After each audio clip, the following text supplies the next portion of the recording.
Hi everyone, it's Sasha and Suzy from Women's Fight News, soon to Hi. be joined by Rack Noble as well. He'll be popping in like 10-15 minutes. And what a jam-packed week it's going to be. Like, I feel it's obviously been, like I've moaned about every week, it's been a slow start to the year. There's loads going on, isn't there, this week? Yeah, and you've got a big role in it. You're going to a couple of shows this week. My first shows of the year, and we're in March. Like, I've not been to a show all year. I've actually not been to a show. I think Shields Marshall was my last show. Yeah, that was my last show. Feels like a long time. So I'm excited. So yeah, I'll be at a couple of shows this week. So make sure you're following us for content. Now I want to start off. I feel like this is fitting because obviously last week we spoke about influencer boxing. And what a way to kick us off. We have a new world champion, Suzy.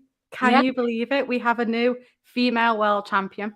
Yeah, I mean, this took me by surprise, because I didn't watch it. And the next day I saw posts popping up and I saw Astrid holding a belt. And I was like, is that a WBA belt? But it wasn't. It was the Misfits belt. So it's the Misfits world champion at featherweight. She is the first female influencer boxer, first female influencer world champion. Is this like, when we spoke about last week about, let's not have blurred lines, keep it separate. I did have I don't follow her on social media. I had to have a look because I was like, she's definitely changed her bio to world champion because I would. I've got a belt. Someone's called me a world champion. I'm putting it on.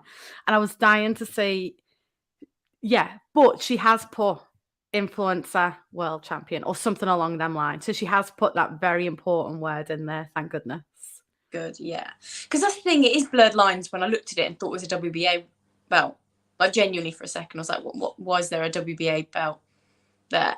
I feel like they need to make sure it looks distinguishable to other belts, looks very different instead of very samey. Mm-hmm. Feel like that was good marketing from whoever's done it. Yeah. I'm sure there was a reason behind it, but you know what? Good for her. But I must say, I've not watched the fight because, like I said last week, I probably will never watch anything like that. But I did see her face after. She looked like she'd been in a fight at like Tesco in the reduced style because she's not necessarily got like black eyes. She's got like scratches. And like I said, I've not seen it, but I feel like it was a lot of paw rather than jabs maybe. And I feel like, a lot of scratches on her face. Yeah, just not how what you typically see. You see cuts, blood, bruises. Yeah, this was slightly different, I'd say. But you know what? She looked like she'd been in a fight, so fair play. But yeah, we have a new world champion. Well, congratulations. To be fair, like we say, there's a place in the market for it, and she's getting paid, so good on her. And the shows are selling, so good on them. So yeah, I mean, actually, genuinely, congratulations to her because she's a world champion in the influencer world. Like you were saying, you'd be quite happy to be paid the money to get in that ring. Oh, I won't watch it, but if someone pays me, I'll go in. I've got no shame. So yeah, anyone who steps in, I've got nothing against them because I would do the exact same. Exactly. Rack, this is perfect timing. We're talking. I've just seen the caption and I don't know what to say in response to that. So I'm gonna let you do. Come on. You've been to a couple of Misfit shows, have you not? Yeah, I've been to. No, they're fun. They are good fun. I went to the two in London that KSI was on. I must say they are good fun for what they are worth. What are we thinking about, like world champion? Like, could they name that slightly different? Does it have to be like a world champion? I don't know. When they say world champion, the fact that all of the fighters are like 2-0, 3-0, some of them even 1-0 coming into the fight, and we can see clearly that they're quite raw, quite novice-y. The world title does seem a bit, I don't know. It just doesn't seem fitting for what it is. Fair enough, they're the influencer champion at welterweight, the influencer champion at lightweight, but world champion at this point just seems, yeah. But it is what it is, isn't it? Like I said last week, you're gonna pay me, I'd go in. I'd be a world champion influencer boxer all day. You pay me 6 figures, I'll go to the shop with it. I won't take it off. Like, it wouldn't bother me.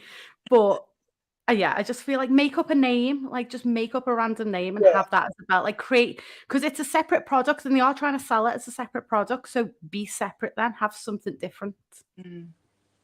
I agree. But yeah, I just wanted to start off because I think, new world champion. It's always good. So what we're going to do, because we've got quite a bit to talk about. So we're going to go kind of from last week, from when me and Suzy were here last week, to kind of what's happened. And obviously we've got fights coming up at the weekend.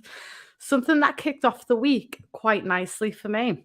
I don't know if either of you seen it. It was the Tasha, Jonas and Stefy Bull, a little bit of Twitter back and forth. Rak, did you see it? Yes, the disputes. I'm going to put it on for everyone now. That was the one.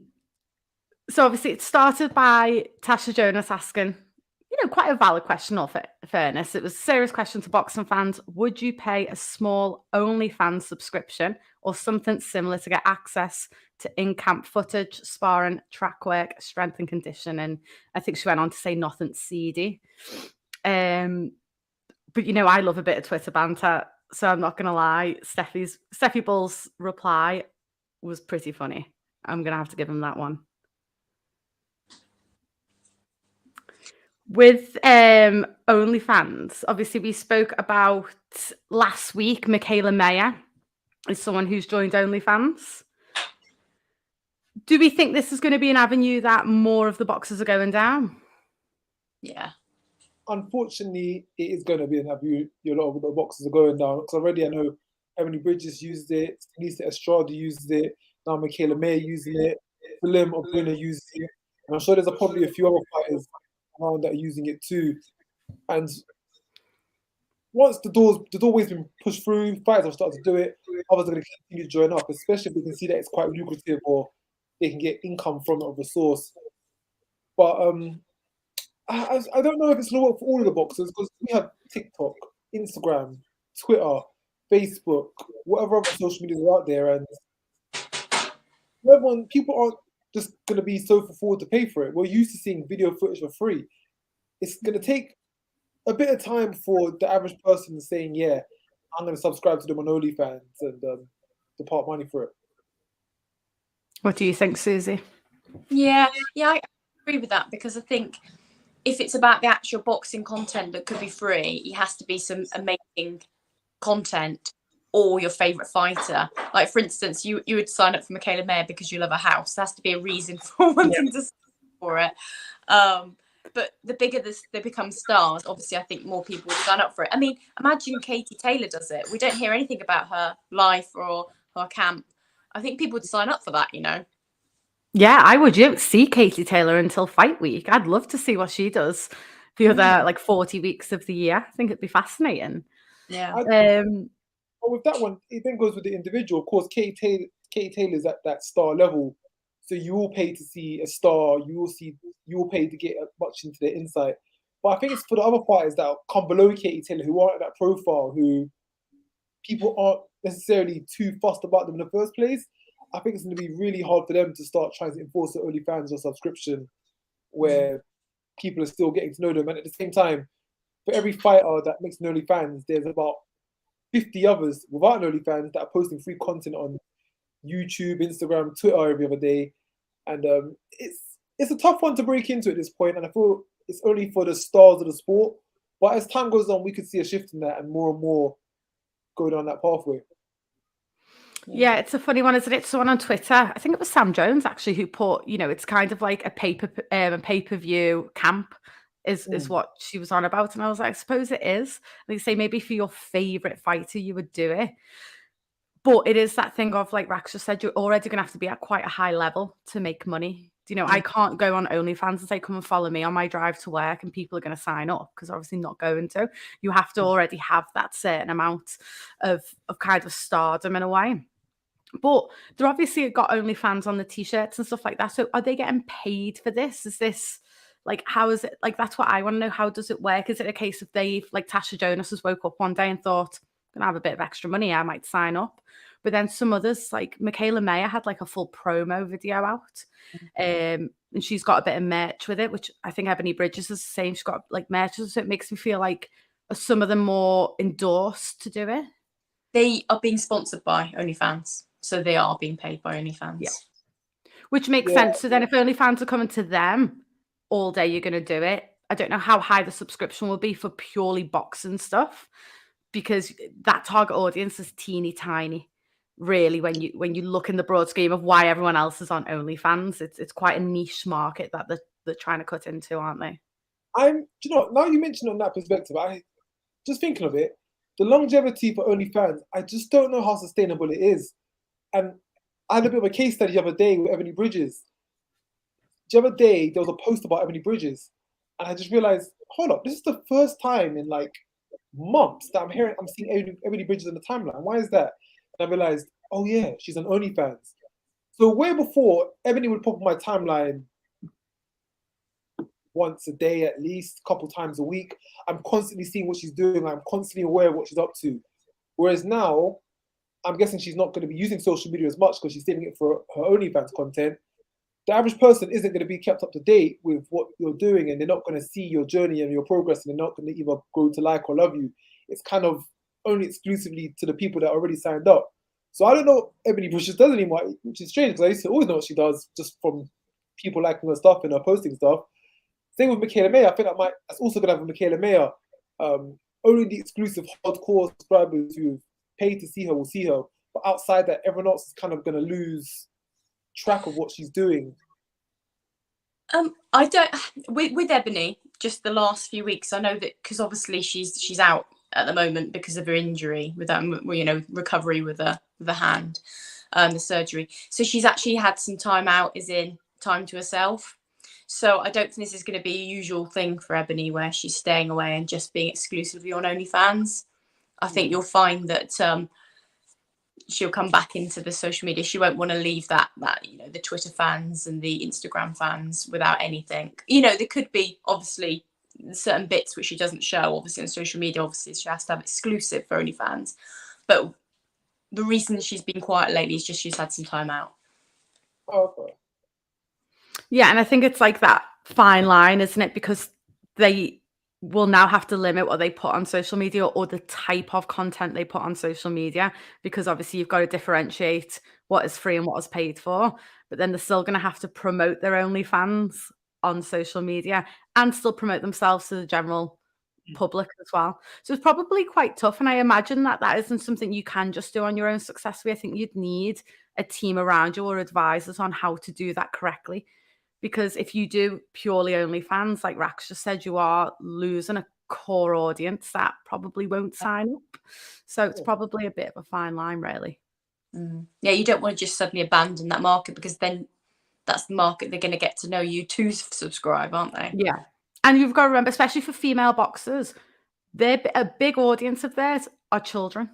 We saw at Clarissa Shields, Savannah Marshall, how many kids were there, young boys, young girls who love the sport, who've gone to watch. I'm presuming it's 18 and over on OnlyFans. And I know not all of them are on OnlyFans. Like, you know, we spoke, didn't we? It started with like Beyonce and stuff like that. It was very different to what it ended up transitioning into. But I'm sure it's like an 18 and over platform. So obviously you've even got that aspect to look at as well.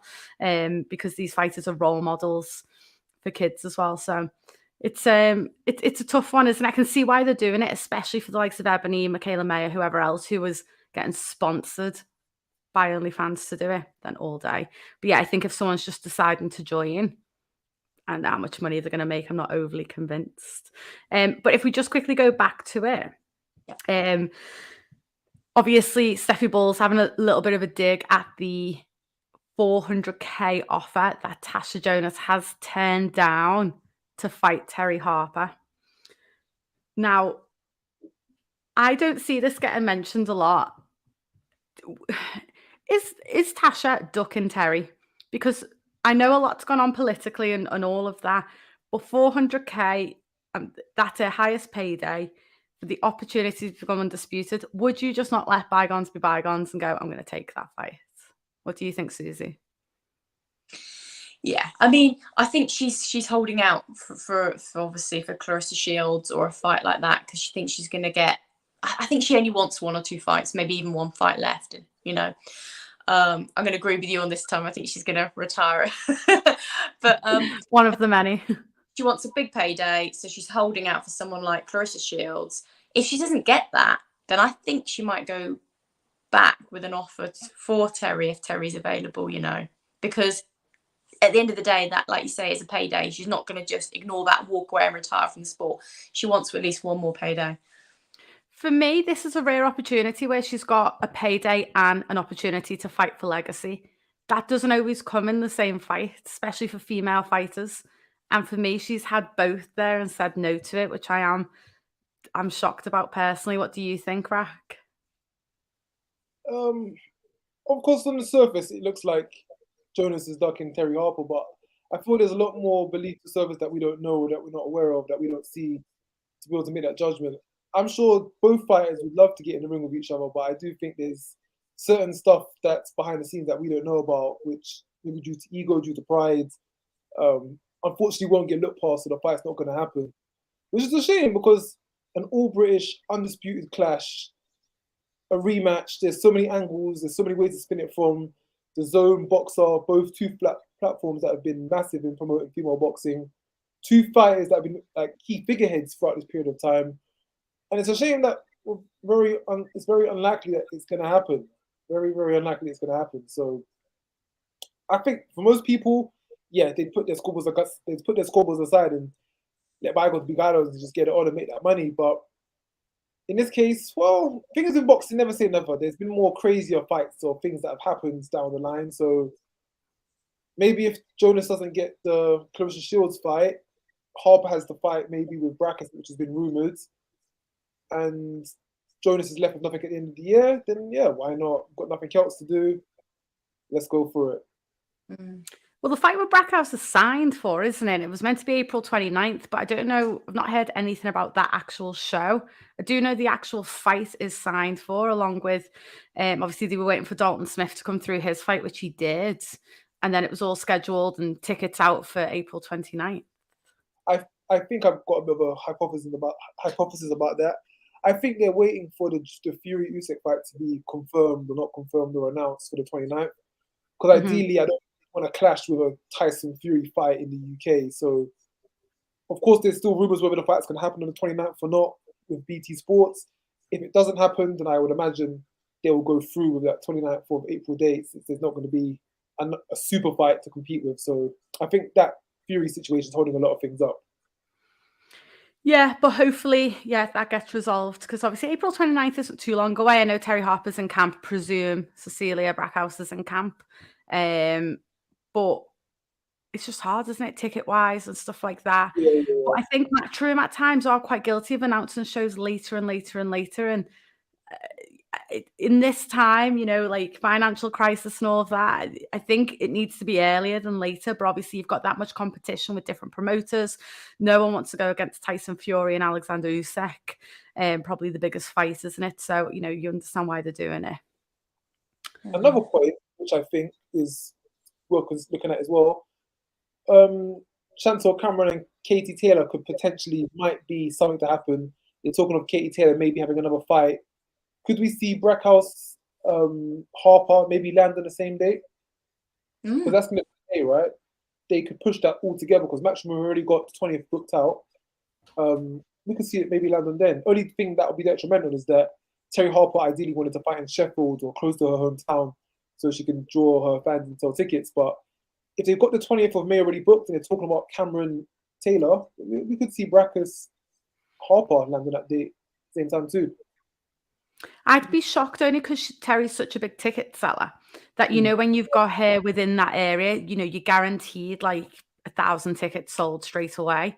But I'd love to see that on that card because, you know, that's an even bigger platform than, in a way, like a regular show, isn't it? If that fight happens, that's going to be like a super show.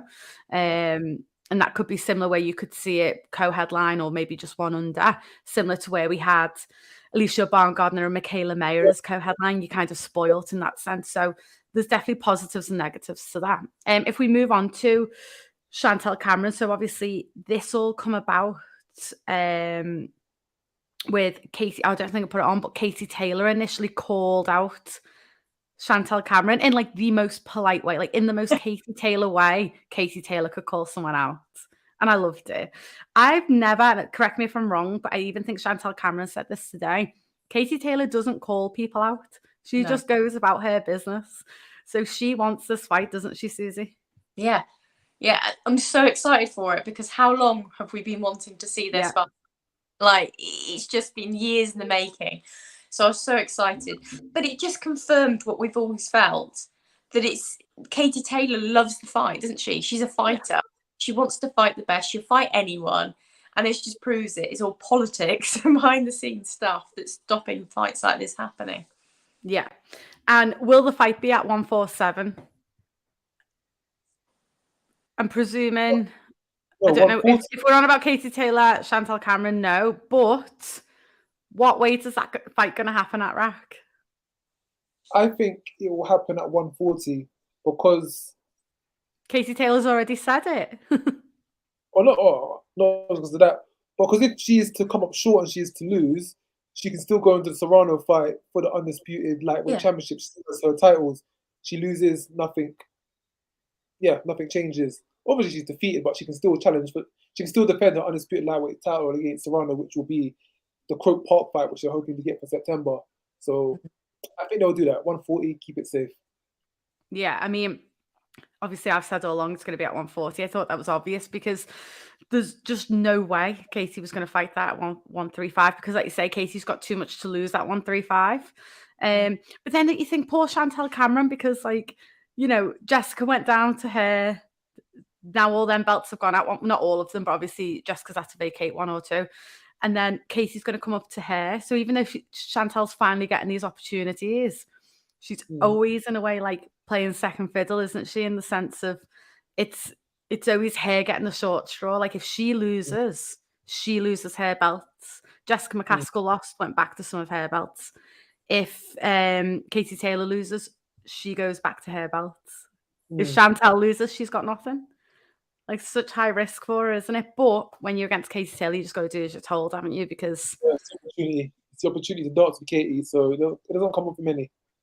That's it. Now, Suzy, you made this. If I can get it up, I don't know if you can see it enough to talk us through it. Yeah, I think probably people watching won't be able to read it properly. But basically, if you go onto our social media, see it properly and can zoom in. But I've just done a timeline, basically, of all the things that have happened because I don't think everybody, you know, maybe new to the sport, realise how long Chantelle Cameron's been wanting this fight with Katie Taylor. Because, I mean, don't forget, she was IBO lightweight champion right back in 2017 in a 5th fight. And then pretty soon after that, she became the WBC silver lightweight champion, which then, when Katie Taylor beat Delphine Persoon, it made her mandatory for that title, so against Katie Taylor. So right back in June 2019, she was in a mandatory position. But she knew she wasn't going to get that fight. She went up in weight to fight and eliminated to fight Jessica McCaskill, who held 2 belts that weight at that time. She won. She was going to face Jessica McCaskill, but Jessica McCaskill vacated those belts, went up to face Cecilia Bragas. And the rest everyone knows then. She obviously then went on to win a world title because it's vacant, then fight Mary McGee and then become undisputed. So at every stage, she's having to prove herself to get these fights, hasn't she? And she's finally undisputed. She got a McCaskill fight, and yeah, it'd be great now if she can get that Katie Taylor fight. Yeah. I remember interviewing her a while back, and she said how she feels like every fight she's asked, I didn't ask her this, by the way, but people went to her, oh, if you win this fight, do you think you've proven yourself for the Katie fight? And she was like, I've been asked that fight after fight after fight after fight. Like, at what point have I proven myself? And obviously, she'd done it prior. When you're mandatory, you've proven yourself at the end of the day. Then she moved up, and then, you know, obviously Jessica got another opportunity. So she's always had to chase, and she's never got them opportunities, but she's more than proven herself. When she heard Amanda Serrano had pulled out, that must have been like she'd won the lottery, because she must have known she was getting the next phone call. She must have. Yeah, she was straight on. Yeah. Do you know, I actually first met Chantelle Cameron back in 2018, October 2018. And this was, for those that don't know, she actually used to train with Shane McGuigan. Shane McGuigan used to be her trainer. She was training out of their gym. I think by that point, was she the IBO champion by that point? Yes, 2017 she became IBO world champ. Yeah. So she was IBO champion. Hadn't been picked up by Matchroom yet. Bang out in the Wiggins gym, looking for opportunities. And it's just funny to think from then, 2018 to now, then we had the whole women's boxing boom. We had all of the world titles come into it, the fight camp shows, and it's grown and grown and grown. And she's been in the midst of that. So she's been elevated right up during that period, made the most of it, shown her skills, and now she's actually able to talk about a fight with Katie Taylor. Because I remember back then when I spoke to her, she mentioned, yeah, she would like to fight Katie Taylor. But at that point, there was nothing in it for Katie Taylor. There was no name brand to it. But now, 5 years later, here we are. So yeah, she's been chasing that fight for a while. I can vouch for that. Yeah, but I think it's one of them, isn't it? Like, I mean, we've always said, haven't we? Like, oh, we want to see that fight, want to see it. It was similar to the Katie Taylor Amanda Serrano. That didn't happen, then it was going to happen, then it was cancelled. But then timing is everything, isn't it? Especially when you're talking about finances and boxing, timing is everything. So even though it's been probably frustrating at times, and there was a little period where she was inactive and then maybe not getting the fight she wanted, it's all come to this moment where she's undisputed champion. Katie Taylor will move up comfortably to it, and now she's got that up, hopefully, potentially got that big fight. Because we're going to move on to something else with another boxer in a minute, what they tweeted. But when Amanda Serrano pulled out, I'll go to you first, Suzy, was Chantelle Cameron your first thought? And who else, if it wasn't Chantelle Cameron, who else is a super fight for Katie Taylor? Yeah, I mean, that's always been my first choice because I've always wanted it for so long.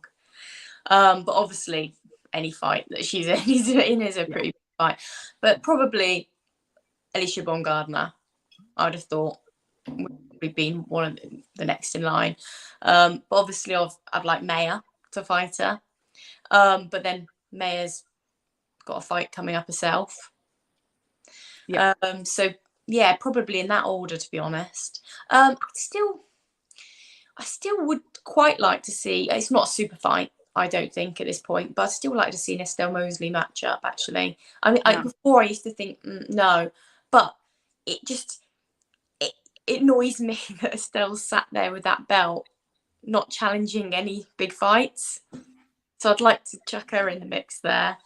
That'd be a good fight rather than, you know, when she's kind of got, you know, she's had a super fight and then she kind of has a slower style fight. And that's not on her. That's just obviously what she's got to do.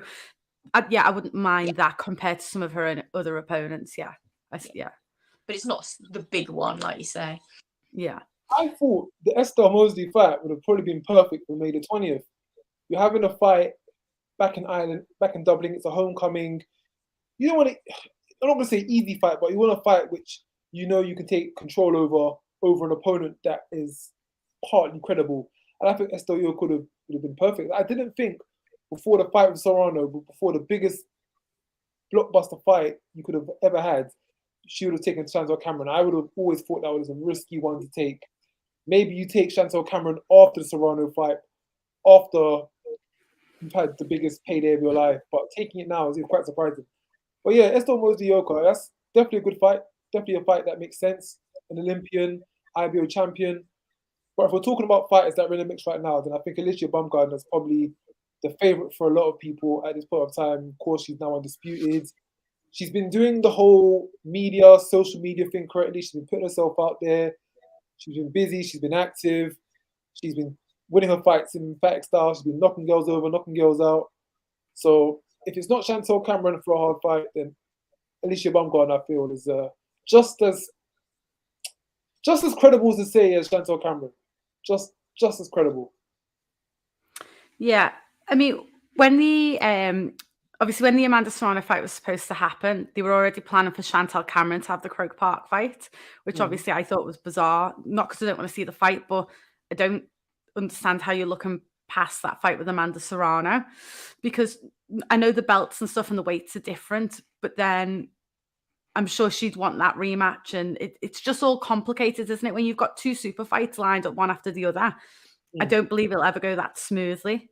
of right, I'm gonna have Chantelle in May, I'm gonna have Amanda in September. It's not gonna work like that. But I think fair play to Katie Taylor, because she could have taken a simpler fight in May for her homecoming, and then, like you say, have that big fight in September. So I think fair play. Someone's just put here, so Taylor's ducking Alycia Baumgardner. So let me just see if I put it up for one of the tweets. So I've not posted this yet, but I will be posting it probably tomorrow, the next day. So the fight, sorry, it was announced obviously that Katie Taylor had called out Chantelle Cameron for that fight. And Alycia Baumgardner went to Twitter and said, listen, I thought it was about legacy.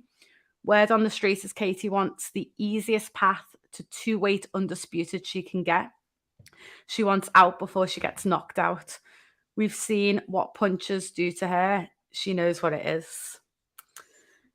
Now, I can't agree that Chantelle Cameron is an easy route to the 2-weight world champion. I get Alycia Baumgardner wants the fight.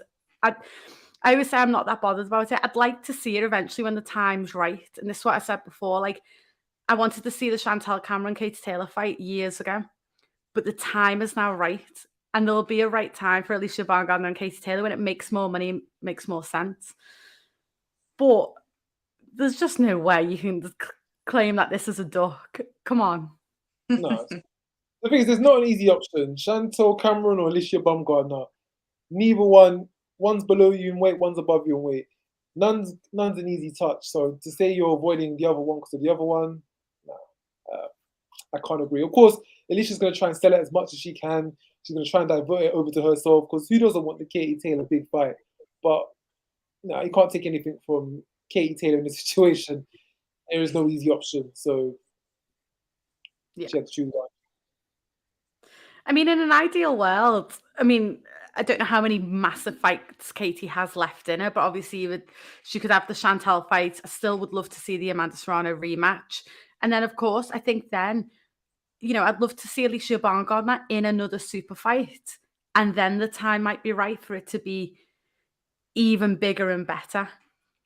Do you know? But yeah, I just still don't think the timing was right anyway at the minute for May 20th. I just want to see Alycia in just like another like massive. I want to see a headline in America like she deserves to. That's true. Do, you know, just have her own moment before kind of having that fight with Katie Taylor, I suppose, is what I want to see. But whether it'll happen, because like I keep saying, I think Katie Taylor is coming to the end of her career. I don't know how many big fights she's got left in her. And I think this calling out Chantelle Cameron shows she's not got long left in the ring. Because I think if this situation would have happened 3-4 years ago, this homecoming would not have been Chantelle Cameron. It would have been a slightly easier fight, getting everything ready for Amanda Serrano. But I think she knows herself. She doesn't have that many big fights left, so you just got to try and squeeze them all in now, in any order possible, I think. Go on, Rak. Oh no, it's just something right now. Go on, finish. If let's say that fight happens, which I think it will, I'd be shocked if it didn't. Rak, who wins? From Katie Taylor and Alycia Baumgardner. Chantelle. I think I've said Katie Taylor is not going to win so many times now. It's become ridiculous that she just keeps on defying it time and time again. But Chantelle is the younger, fresher version of herself. Katie Taylor, we do know she has got some miles on the clock, the wear and tear.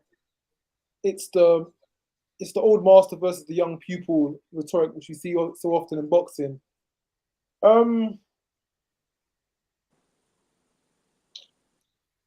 I'm on the fence. I'm going to need to see some fight-put-up clips to get me thinking. You've seen both of them fight thousands of times. Don't start saying you need to see them box again. Not having that. I need to see the final training promo footage just so I can be sure of my answer. Because that is the biggest cop-out ever. I need to see them. The two of the biggest superstars in boxing. What do you mean? We see them on clips all the time. See more. I need more. Suzy, you cannot sit on the fence. You got to pick someone. No, I'm a huge fan of Chantelle Cameron. Chantelle Cameron for me. For many of the reasons the Rak's just said. She's younger. She's fresher. She's such a strong all-rounder. You know, not only can she box, she's a hard hitter. You know, she's very skilled. She's got it all for me. She can put the pressure on. She can fight on the back foot. Whatever needs to be doing, she can mix it up. I just think at this point in their careers that it's going to be too much for Taylor. Yeah, I mean, something I'm excited to see is Katie Taylor fighting someone who is comfortable at that weight class, because obviously Amanda Serrano is a featherweight fighter. If she fought Alycia Baumgardner, Alicia's a natural super featherweight. Obviously, Amanda's natural featherweight. Delphine Pursoon is lighter. You know, she's naturally, you know, she says she doesn't really like lightweight. She struggles and she has to eat too much and stuff like that. We've not really seen Katie Taylor in a big fight with someone at the right weight, if you think about it. Whereas obviously Chantelle Cameron's just fought Jessica McCaskill, who obviously I know can fight at light, or has fought at lightweight, but obviously was welterweight champion. So for me, I think that gives her that edge as well. So that's interesting. And yeah, I think Chantelle's too good, isn't she? I don't know. I just don't think it'll be. I think the problem Chantelle's going to have is she's going to have the best fight of her life and win so convincingly to get a draw on the scorecards, because that just seems to be what happens sometimes. She's just going to have the fight of her life. And even though we'll all sit there and score it like 8-2, 7-3, judges will come out and be like 10-0 Katie Taylor. So she's going to need a big performance. And I think boxers know that, don't they? And they go having to, you know, that extra pressure, I think, at times, and maybe at times trying too hard, because you've got to look good. You know, she's going to be an island against Katie Taylor. She's going to have to look better than ever, isn't she? Just to be getting the judges' attention, I think, which is unfortunate. That's one of my first thoughts, but it is boxing, isn't it? Just wanted to put some kids in there at that category. Esther Yoka is going to be campaigning for the 2024 Paris Olympics. Of course, she is from France herself. She's going to be trying to go for another gold medal to add to her current one. So, which just does make me think what's going to happen next with her professional boxing career, because she's going to need to take some time away, go for the qualifiers, campaign, all that kind of stuff. So we'll see what Estelle does next. It'll be interesting for sure. But yeah, we'll see what's happened. We're going to see if that fight's announced. I think it's going to have to be announced quite soon, the Taylor Cameron fight, because I don't know, May 20th isn't far, really, isn't it? When you're thinking about it, this is going to be quite a big fight. You'd imagine they want a ton of promo for it, don't you? And this is a great opportunity for Chantelle Cameron as well to be getting on, you know, Soccer IM that they all seem to be doing, and Sky Sports, probably won't be on Sky Sports, but, you know, like other bits and bobs. So you'd imagine that's going to have to be announced soon. Yeah. We'll see. I'm hoping for this week. I've heard rumours it would be, you know, that if it's going to be announced soon, because I've heard rumours that Eddie Hearn's getting ready to announce something, but is that just Twitter rumour? I don't know. Hopefully not. Right, another announcement that was made the other day was FightZone. So they announced that their upcoming show on Friday will be available to watch on the BBC iPlayer. That's huge. That's a decent little deal, isn't it? Yeah. I'm excited for that. And like a great way, because obviously it's free. Everyone has BBC, or virtually everyone should have BBC and the ability to watch it within the country. So such a great way to just showcase their skills. And obviously you've got 3 female fights on, with Hannah Rankin headlining and then Kirstie Bavvington co-headline. So a really, really good opportunity, I think, for the fighters on that card.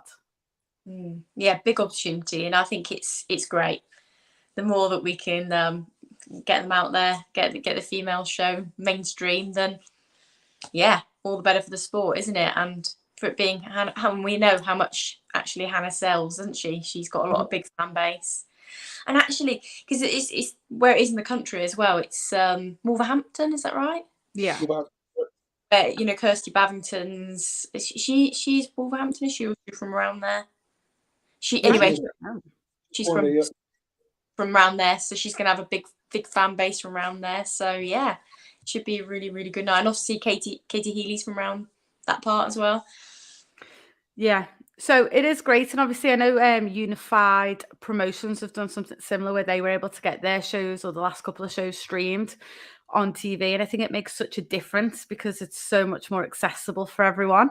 Like I say, BBC iPlayer is free if you pay your TV license. So it is free for most people. It will be free to watch, and just such a great opportunity for all the fighters. So something I didn't know till I checked today: Katie Healy is on the card. I know, Suzy, did you want to explain why she's on the card all of a sudden? Yeah, because I've heard that she was meant to be defending her world belt. It's the WBF. WBF, yeah, in South Africa. And I don't know whether that's just been postponed or delayed, but last minute they've put her on this card to keep her active and to keep her busy, which is fantastic because it's a nice local fight for her. Yeah, again, big platform, BBC. Yeah. Perfect. Now, she doesn't currently have an opponent. Now, it is saying on BoxRec it's scheduled for 6 rounds. Now, I didn't realise, I thought she'd fought more recently, not super recently, but a lot more recently. Her last fight was July. For the title. The last fight was South Africa for the WBF title, which has been some time. Was that in July? It was last year in July, correct? 8th of July last year. Which just feels like a long time. Been a bit inactive, so it's good for her to get out, get her running in a home show. I don't think she's fought. She's fought in Birmingham, which is close to Wolves, but she's not fought in Wolves before, so it's a good time to get in front of her hometown and fight. And also, of course, FightZone, as we know, FightZone is an app. It's got its niche market of people that subscribe, that watch the shows.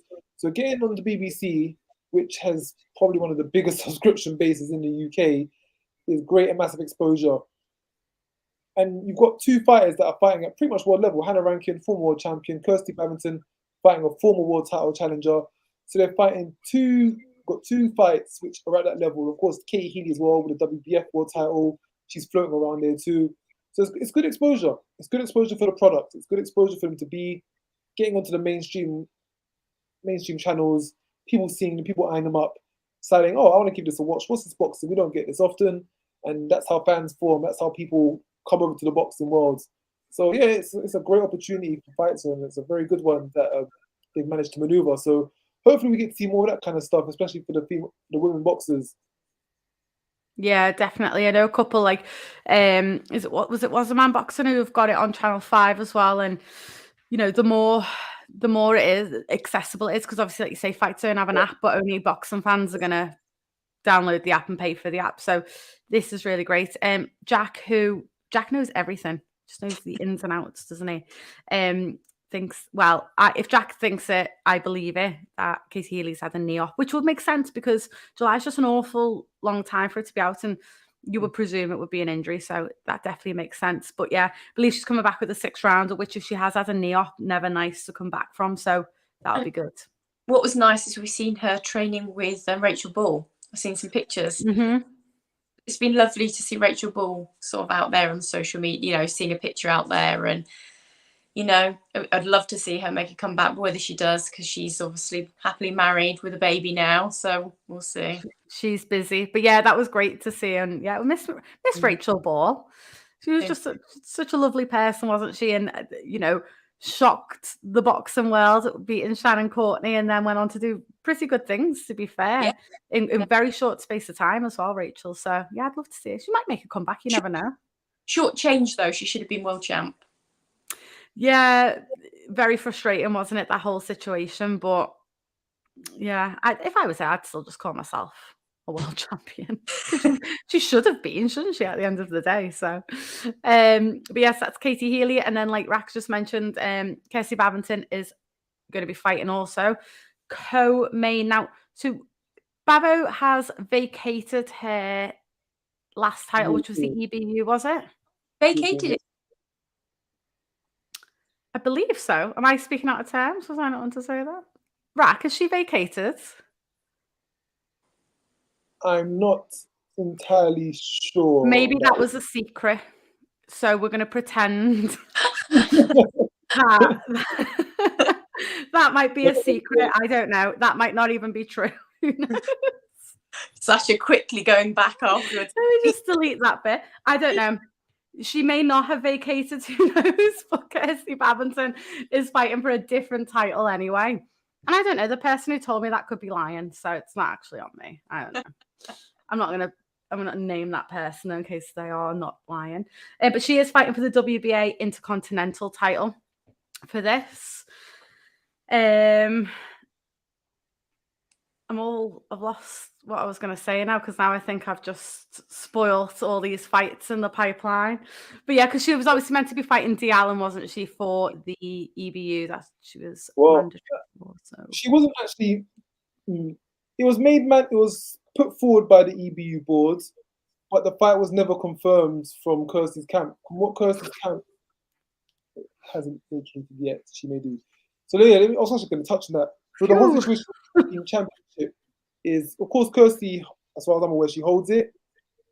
If she beats Kandi Wyatt, it puts her in the top 10. She can fight for a WBA world title. If she's given a voluntary, the picture opens up a lot broader for her. There's a lot more options. She will most likely vacate the EBU belt. If she is to come up short to Kandi Wyatt, then of course she has the EBU belt there, which still keeps her at European level. Then potentially we may see the fight with Dee Allen. But if she wins, there's a good chance she's going to vacate that belt. If she loses, I don't think she'd get the Dee Allen fight though then.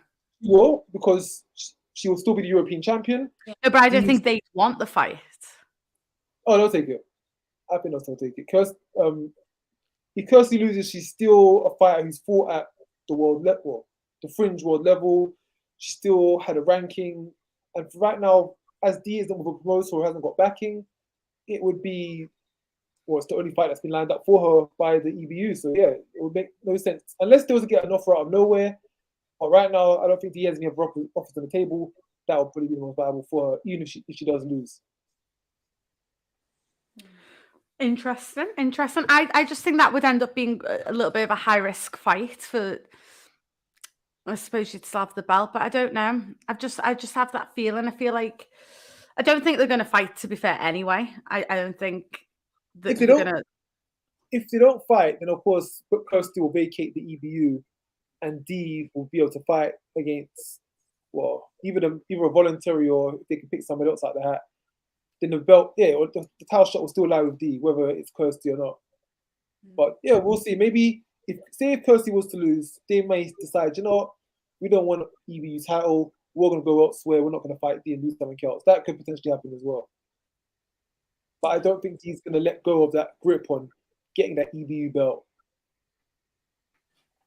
Yeah, it's an interesting one, isn't it? I don't see that fight happening. I'd love to see it.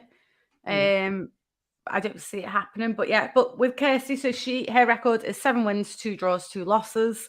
With Kandi, she's got 10 wins and 4 losses. So, fairly similar. Obviously, one of Kirstie's losses was to Sandy Ryan as well, and obviously we know Sandy Ryan will be fighting for a world title soon. But yeah, I like Kirstie Bavvington. I think she's gone about it. I know she's not got the perfect record, but I think she's going about her career quite well. I think it's quite a big fight for her. Like I say, she's home soil as well. I think there'll be a bit of pressure there as well. The more people you bring, the more you've got to try and please them, and it's on BBC as well. But like you've just said, Rak can open so many doors if she wins this fight, and we'll see what happens. And obviously, like Rak was saying, it's that kind of world level because Kandi Wyatt's obviously fought at world level. Yeah. So yeah, very good test for her. Yeah, this is a good bridge the gap fight, isn't it? If Kirstie's wanting to go on and be fighting for world titles in the future, this is a good one to know exactly where you're at and what you need to be pushing on for in the future. So I'm really, really looking forward to this fight. I think it could, the whole card's pretty decent, to be fair, but I am really looking forward to this fight. And like I say, just see what doors it opens. And then I suppose it'll make it clear for Dee Allen, who just hasn't been as active. I'm sure she wanted to. But like you said, Rak's not got that big promoter, that big backing yet. So maybe a fight like this could help. I mentioned it last time. She's from the fight sheet that she's had, she's done great. 4 fights, 4 wins, 3 of them by knockout. But when you just haven't got that machine behind you, when you just haven't got an outfit of some sort behind you, whether large or small, continuously pushing your name out and getting opportunities here and there, it can be a very, very long and slow road. And I feel that's what Dee's currently going on, but she hasn't got the backing. Kirstie, for example, even FightZone isn't a massive platform, but it's a platform that's able to continuously give her opportunities and use her to headline shows and use her to kind of make waves. So, and she's reaping the benefits of that because she's a European, she's headlined, she's done quite a few things for the point of her career. So that can be the difference. Management.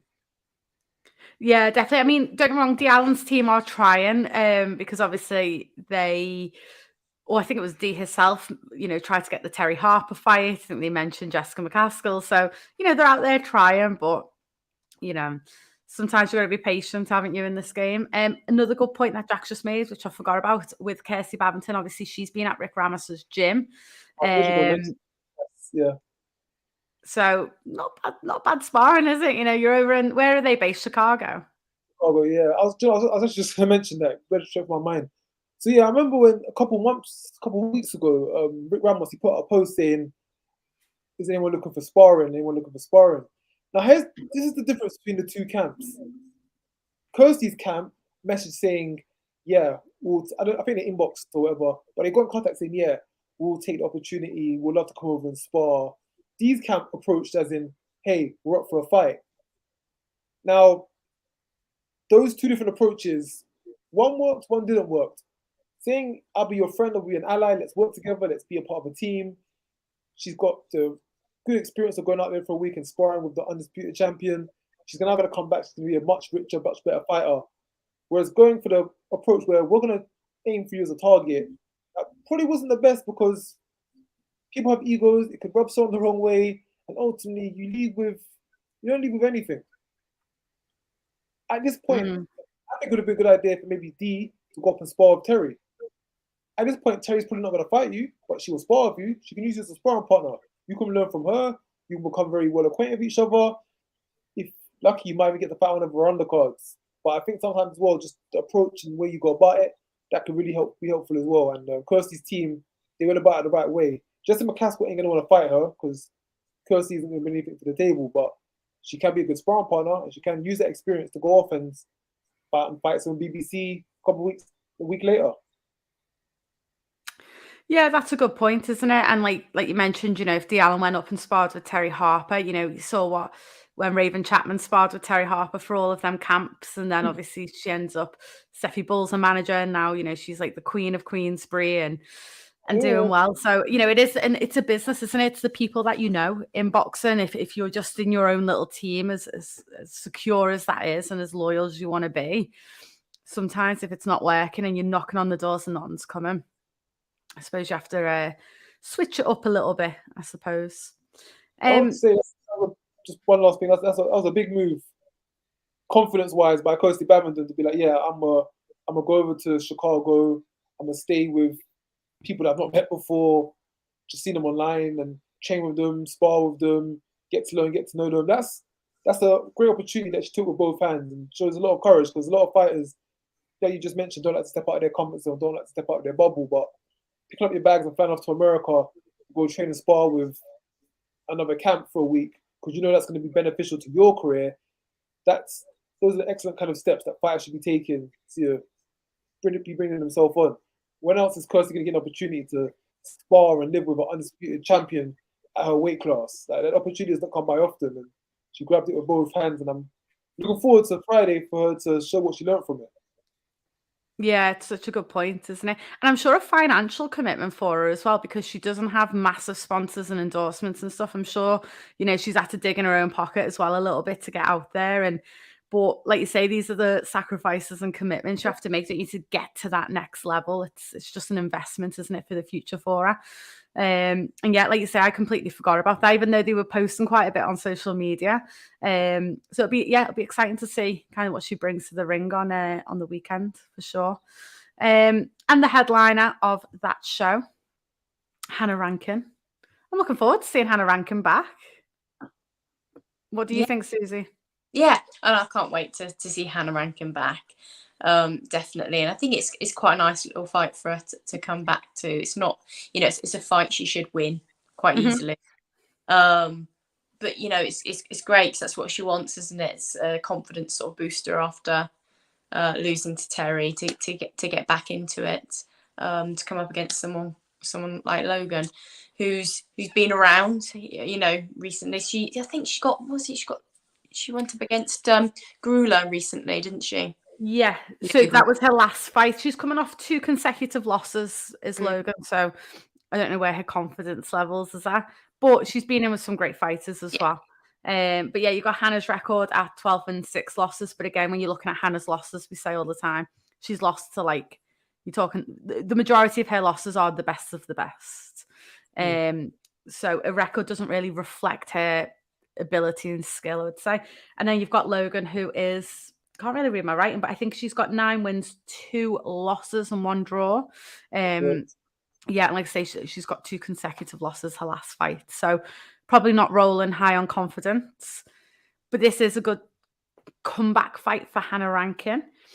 Where does, you know, if Hannah comes through this fight, which I think we're all expecting her to, Rak, where does Hannah go after this fight? Well, just touching on your point, yeah, it's a good opponent to come back to. A positive record, 9-2-1 fighter, a fighter who's fought at a decent level. Of course, nothing to what Hannah's done, but it's a good fight for her to come back in. Hannah wins this fight. You could see her potentially in a fight with Natasha Jonas. Who else is there for Natasha? Fight with Terry Harper. Doesn't seem to ever be happening. Clarissa Shields falls through. Rankin puts herself back into the mix. A fight with Natasha Jonas was meant to happen last year. It didn't happen. The fight with Harper happened instead. There's a possibility of a fight that could happen. So I think in that direction. And like you said, Hannah's records, she's a lot better than what her record plays out to be. Hannah has been one of those fighters that has literally traveled around the world, fought the best girls in their backyard. Well, I just mentioned the goal about Kirstie Bavvington going over to Chicago and training with the undisputed champ to get that experience. Hannah was doing that from around the debut. I remember she used to go out to where Christina Hammer was, spar Christina Hammer, Kayla Lauren. Even went to America to spar Clarissa Shields after they fought each other.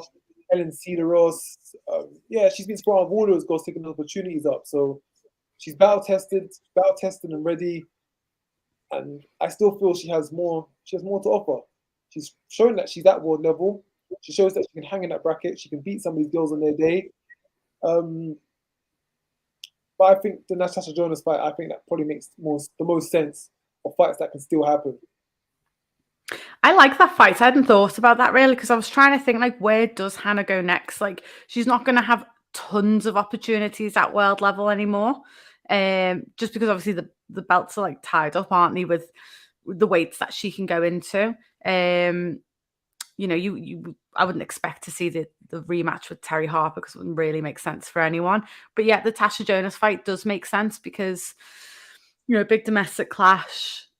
It was meant to happen. There's a bit of beef there why it didn't. And yeah, I'd quite like to see that. Suzy hates it. I'd love to see it from a boxing point of view. Completely makes sense what you're both saying.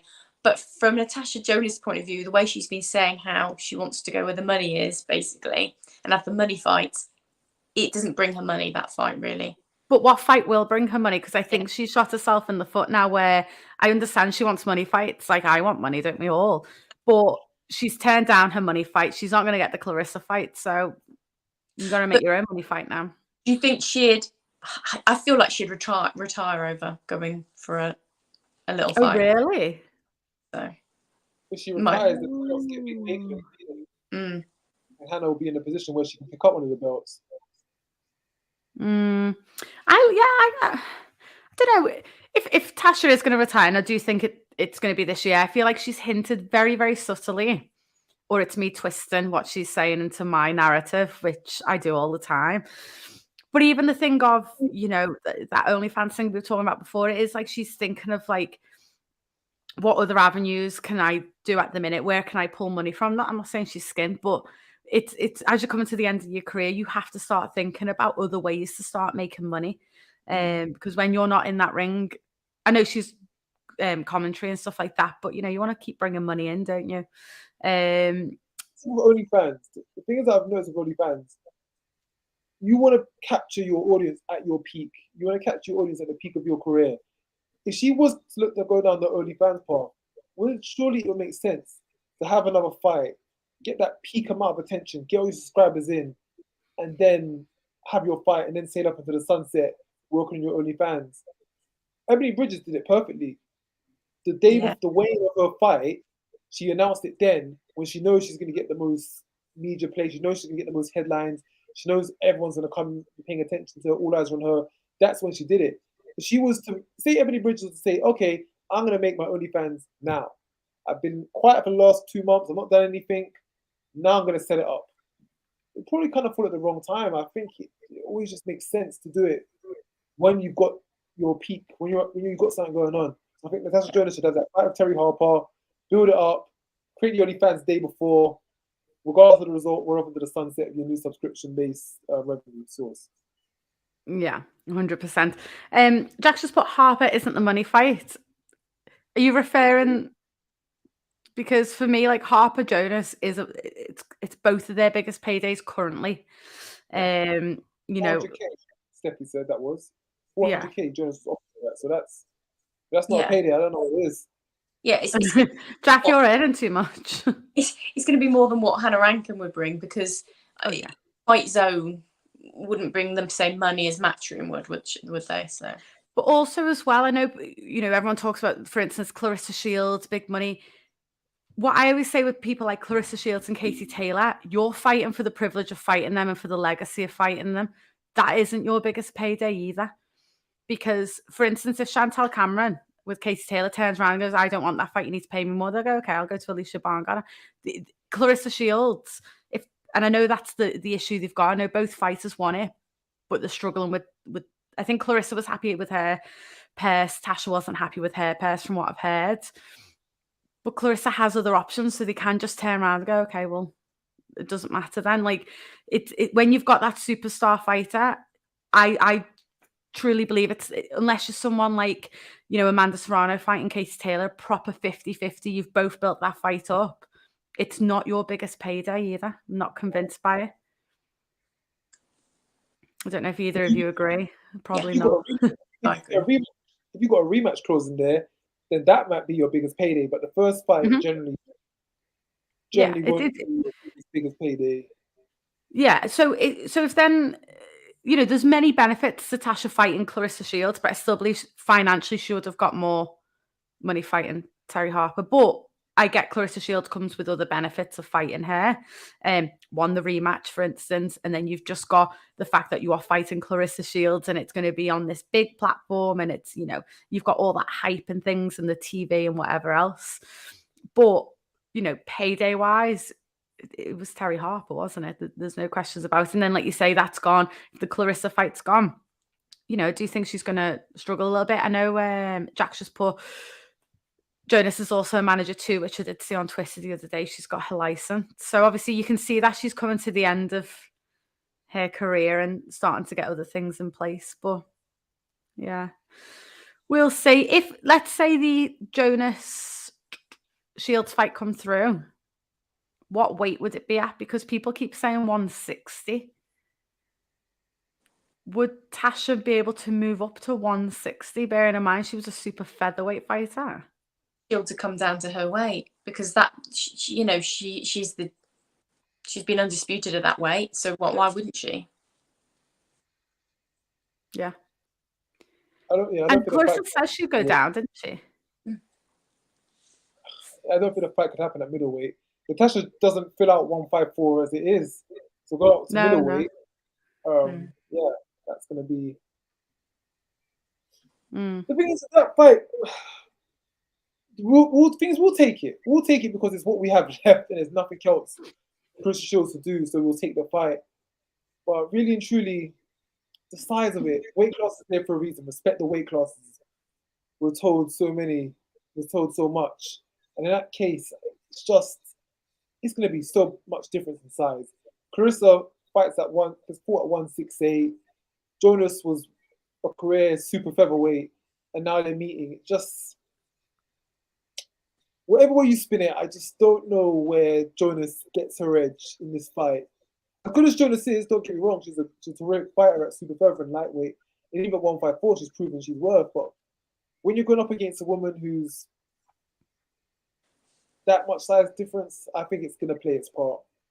Yeah, I think that's why the fight just doesn't excite me in general. Like, it it was when like people like Katie Taylor, Clarissa Shields should fight, and you're like, what? Like, why? That's just ridiculous. And I know obviously Tasha's moved up, but the two of the fights where she won her world titles weren't against natural super welterweight fighters either. If she, it's turned into a division where people have moved up because there was belts there to fight for. At the end of the day, there's not many natural super welterweights in there, so then it's a massive jump then from super featherweight to fighting people lighter than the super welterweight division to then fighting Clarissa Shields. Especially when you're fighting an elite 154 or an elite 160 fighter like Clarissa Shields. Yeah, you definitely see disparity in class when you're fighting someone at that level. Yeah. So the fight just doesn't excite me at all. Like, I don't think it'd be made anyway for loads of reasons, but yeah, it just doesn't excite me. So we will see. We'll see. But yeah, so I like the Hannah Rankin Tasha Jonas fight. I quite like that. I think, I'd watch it. I'd go to watch it. It's exciting me. Because Jack's mentioned in the comments there's meant to be another money fight or another fight out there. Which I don't know. I don't know if there's going to be another money fight out there, but then the names of the likes of Christina Hammer, for some reason, just comes to mind. Christina Hammer, we forget about her a lot, but she is floating around the middleweight division. She's a name. She's a former world champion. She's marketable. That's another name I can see. Since Suzy Rak is coming back and she's going to give Terry Harper a run, I wouldn't be surprised if someone like Christina Hammer, we see her in the ring at some point. We see her get back in, because can she do 154, Christina Hammer? I quite like Christina Hammer against Savannah Marshall. Yeah, I like personally. I like that fight. Or against say again. Or against Cruz Dezern. Love that fight, French on Cruz Dezern. Against anyone, I like that fight. Yeah, I mean, we'll see. It's just such a weird division, isn't it? Because there's like a lot can happen, but like nothing will happen because nothing is happening. Like, it's just dead odd, isn't it? And I think because so many people are tied up, so it's that division where people are coming in and out of, I suppose, that, yeah, I just think as soon as people are tied up, it just kind of leaves you a little bit. But, before we move on, Green versus Marshall. That fight won't happen soon, but I would like that fight so much.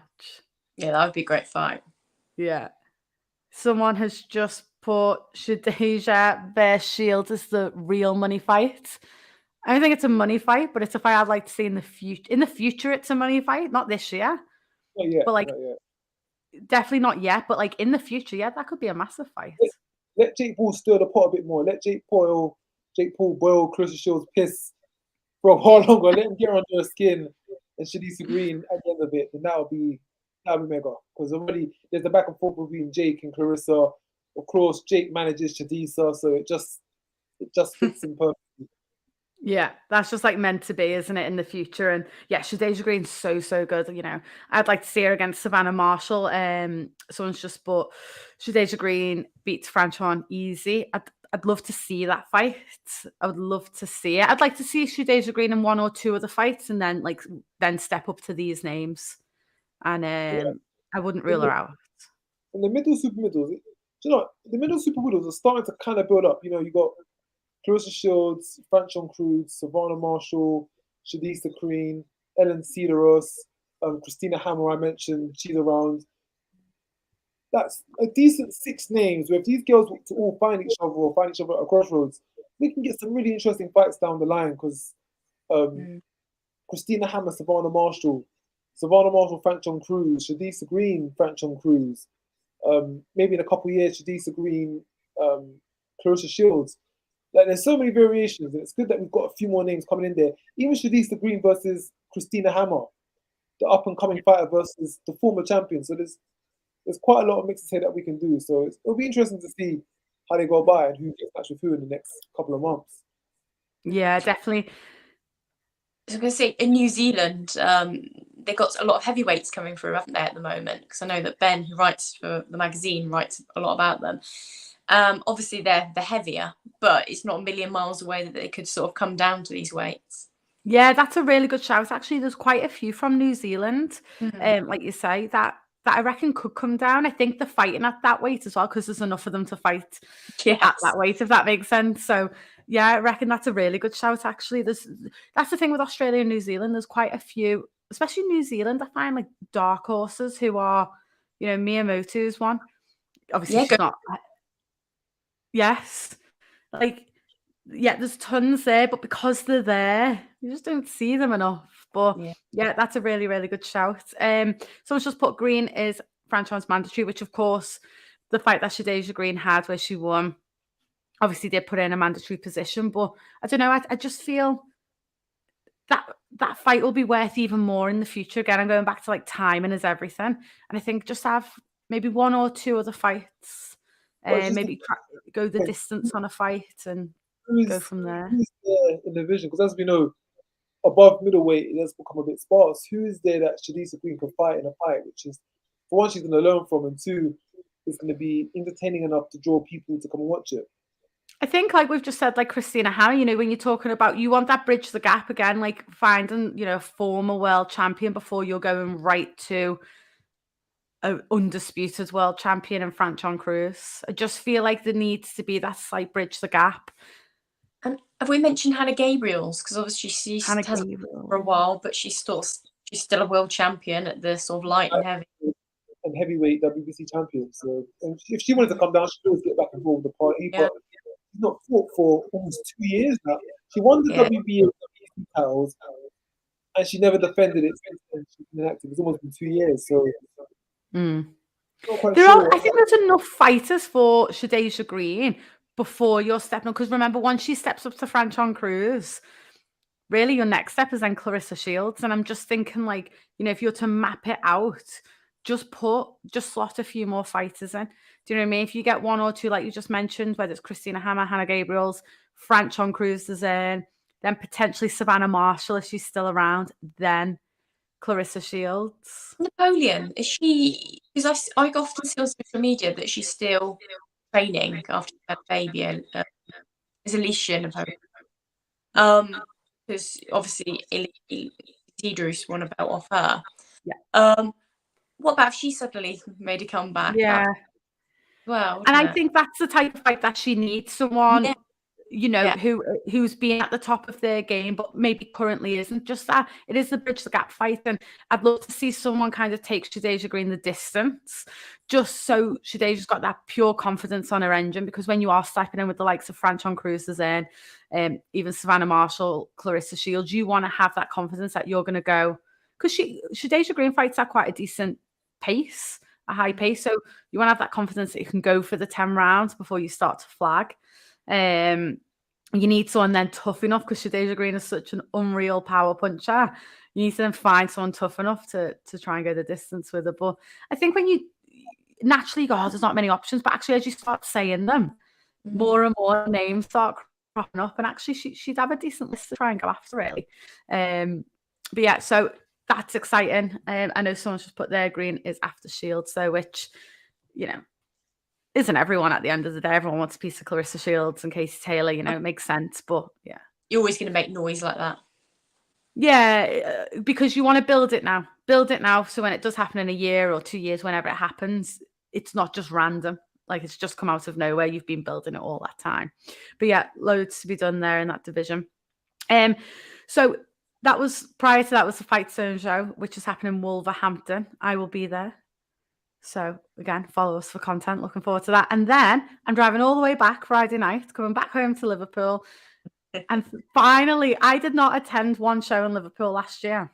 That's a shame. I travelled to bloody New York, London, and didn't manage to go down the road 5 minutes away.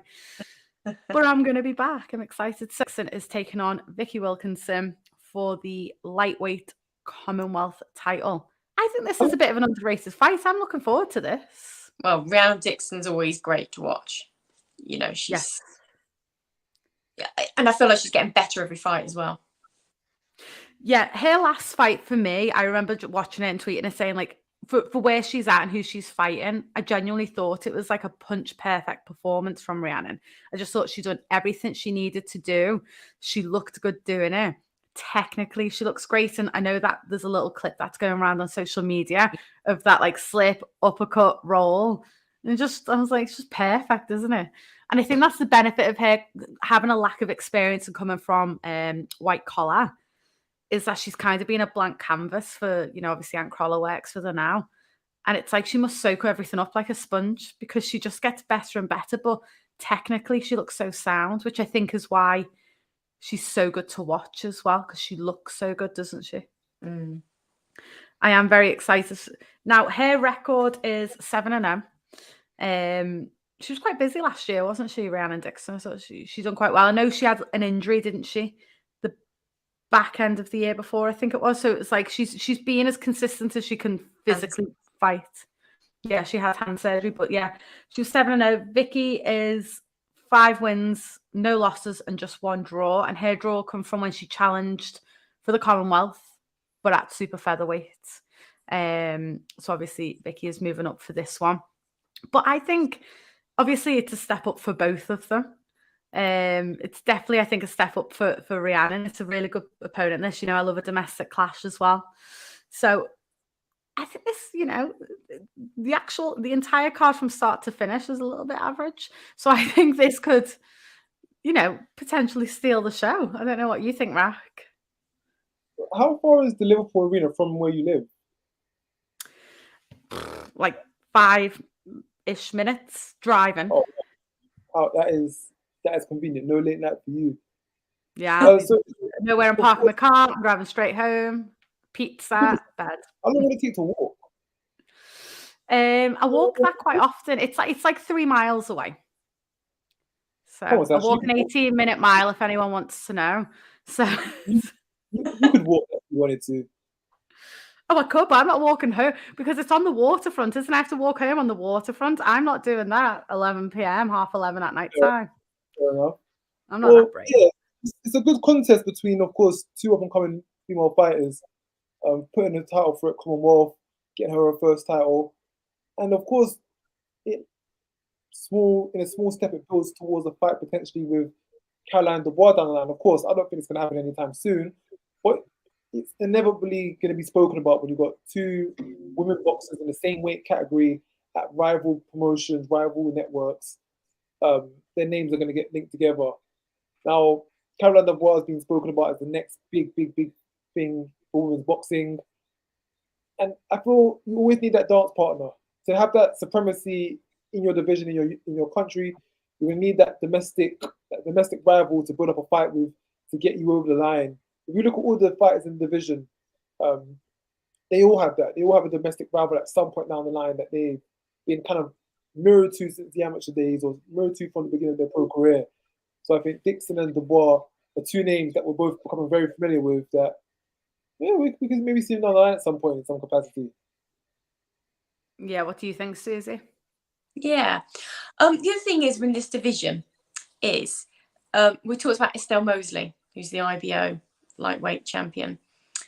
Who she fought, if you look at the rankings, the IBO rankings, her last opponent was actually a lot lower down than a lot of these girls. I'm pretty sure she was lower down than Rhiannon Dixon. She was definitely lower down than Caroline Dubois.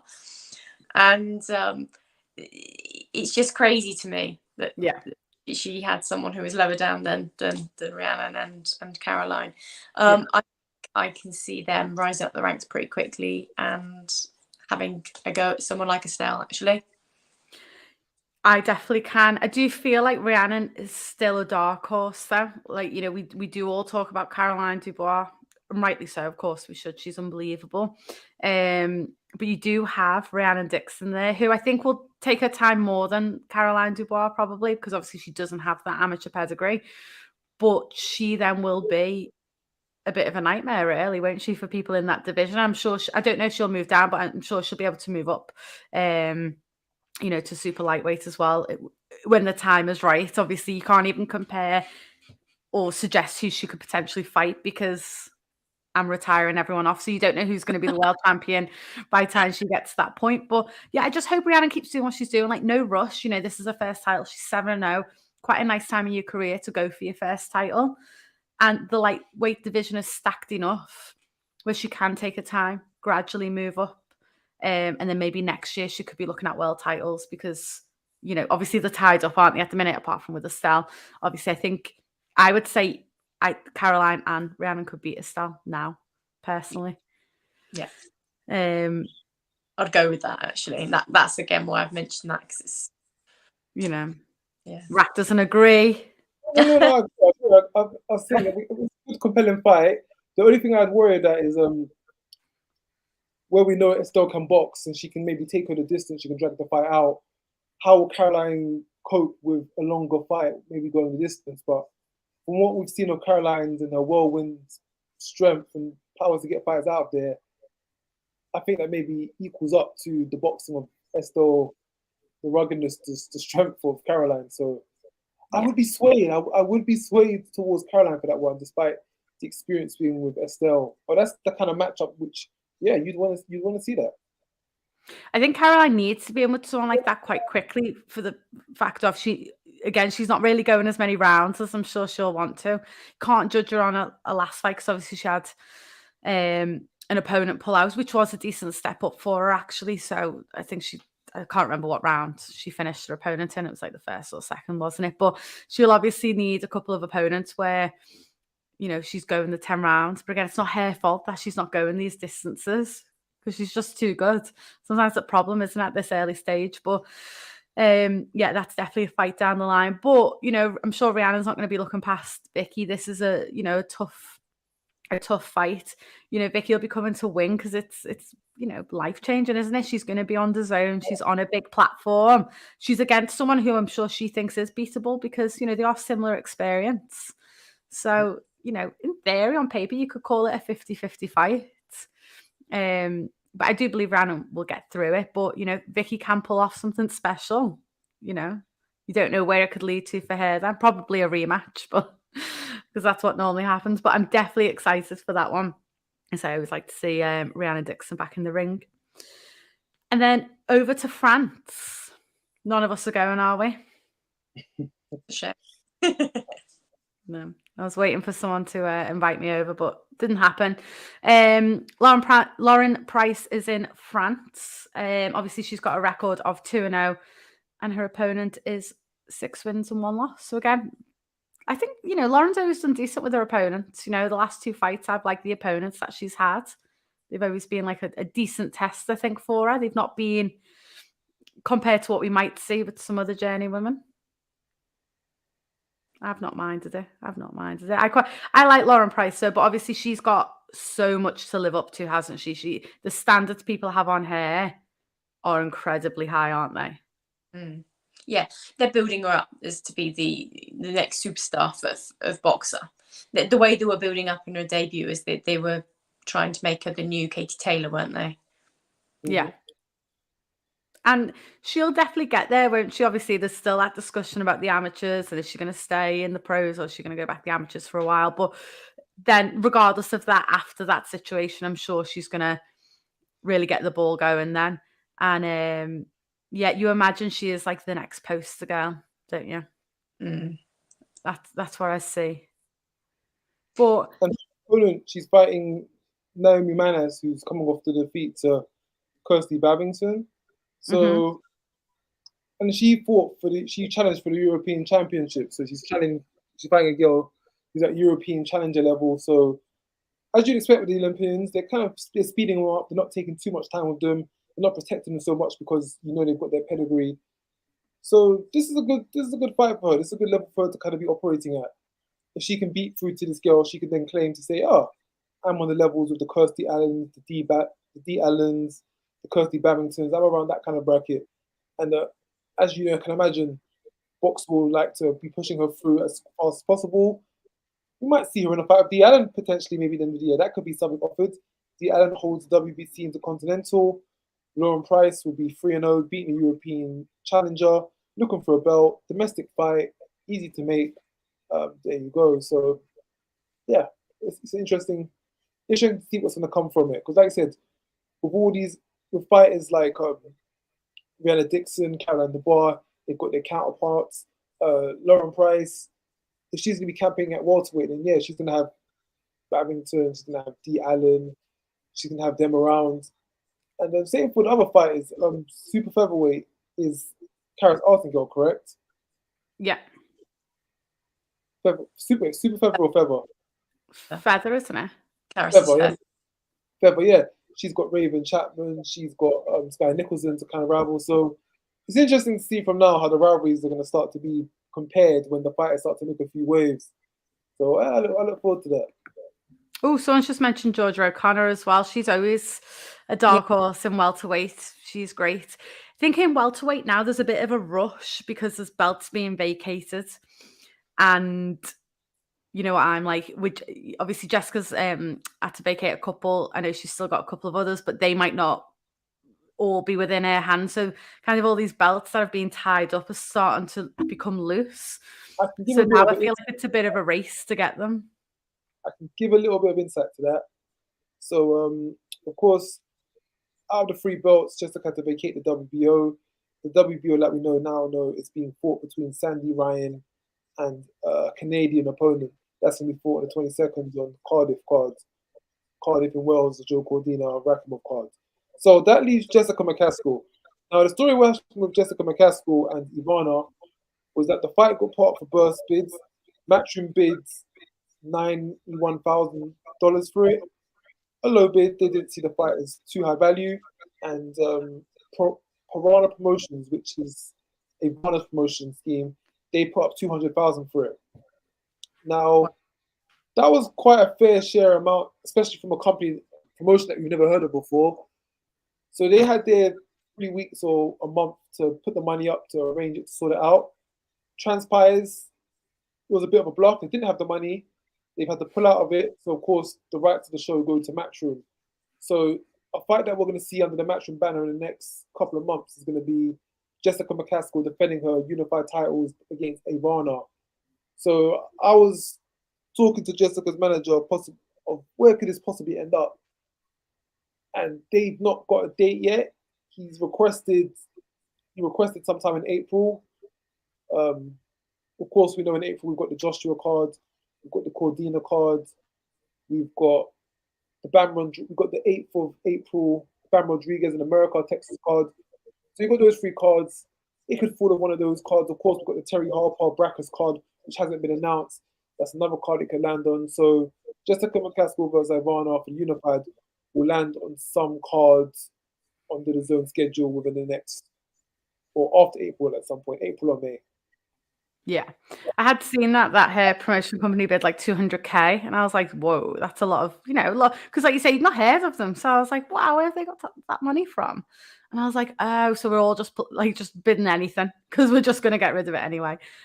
I bid 3 million for this fight.